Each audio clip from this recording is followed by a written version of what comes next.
Hi guys, welcome back to TBC Talks. I'm Kayla Kesterson. I'm Zach Machado. I'm Luca Palermo. And I'm Max Shredder. And today we are going to be talking about some big challenges we have had to overcome in our high school years. So for those of you tuning in, cheer has been a huge part of my life for 10 years. I mean, it's been my only hobby. It's year round. And junior year, I'm a senior this year, I got a really bad injury on my adductors. And for the longest time, I thought it was something else and they weren't healing. And mentally, it was just really draining for me. You know, not being able to do 50% of what my sport is really took a toll on my mental health because I felt like I wasn't good enough and I felt like I didn't deserve to be on varsity, you know, even though I had been on varsity since freshman year. So one way I found that it really helped my mental health was going to yoga because it was something where I was targeting, I guess, an insecurity. I was targeting my adductors and strengthening them and making myself more flexible, which in turn made me feel better about just my mental health aspect of cheer, feeling like I wasn't flexible enough. And this was an outlet where I was able to get better at something I love in a way that was also grounding, because yoga is very grounding because it's all about breath work and it's all about grounding yourself and just being center, being one with yourself. It's very calming, even if it's not for an injury or anything like that. Exercise is in yoga, obviously. You can do hot yoga or you could do regular, whatever it might be. Exercise releases endorphins and serotonin and overall just makes you happier and it makes you more calm afterwards. So even if you're not struggling with some injury or something, I would really recommend going to yoga, at least one class, to kind of help your mental health and make you feel better. I have a very similar story to that with an athletic injury. I've had horrible ankles my entire life. I'm a basketball player, and if any basketball player listening to this, they know ankle injuries are the number one thing. I've had ankle problems my entire life, from even when I was a kid. And as many of you know, I was in a car crash recently and went to a physical therapist after, and they did a whole body checkup. And when they got to my ankles, the doctor literally gasped because of the difference in flexibility between my right ankle and my left ankle. My right ankle could move so much more so easily just because of how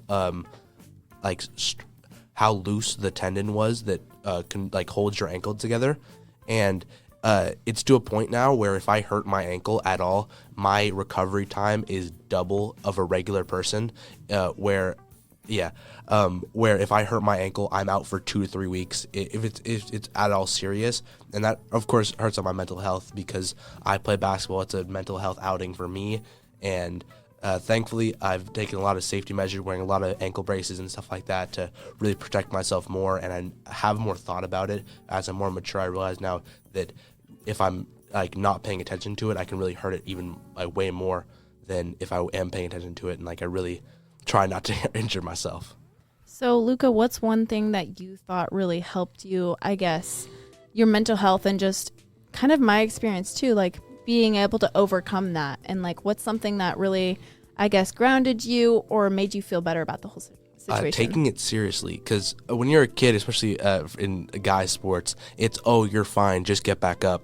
But finally, when I took it seriously and realized, oh, I have a problem where this injury is seriously impacting not just my basketball life, but walking around where my ankles are clacking as I walk around the house, that I needed to take this seriously and actually take my health, my physical health, seriously in terms of sports. Yeah, I think, mental health and physical health is the best thing you could do for yourself, prioritizing both. One isn't above the other. Zach, do you have another experience that the people listening back home might relate to, or just how you've overcome something like that? Yeah, but I kind of have a different story from you two.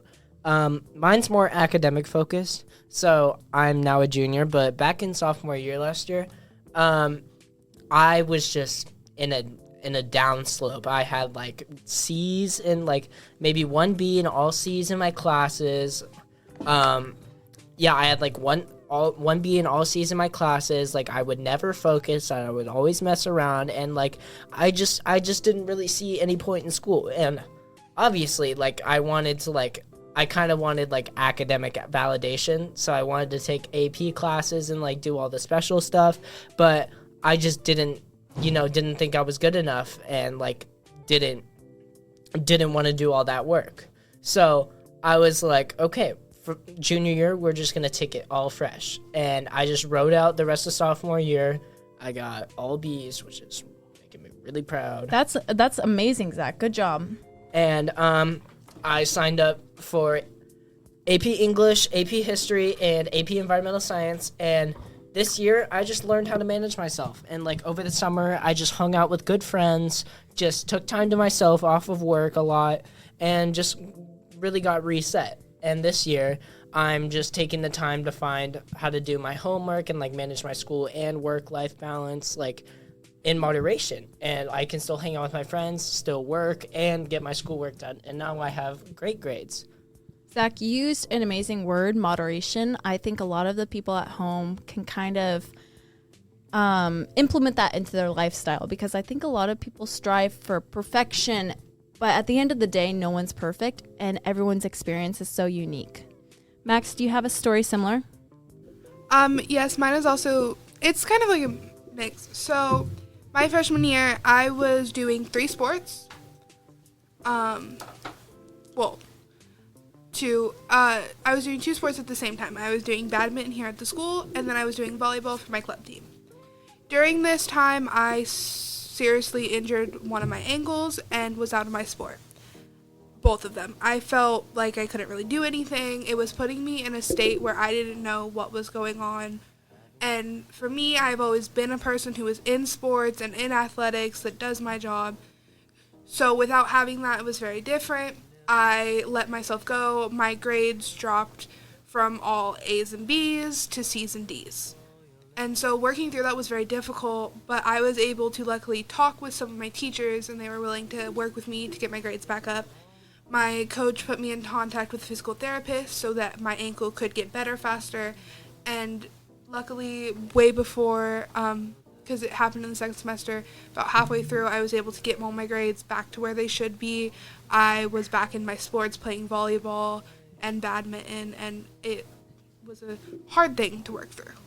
So kind of just to overall sum it up for people at home, just take things in moderation, like Zach said, and kind of just take it easy on yourself. Be grateful that you have opportunities that you do have, and take it slow. Take a breather.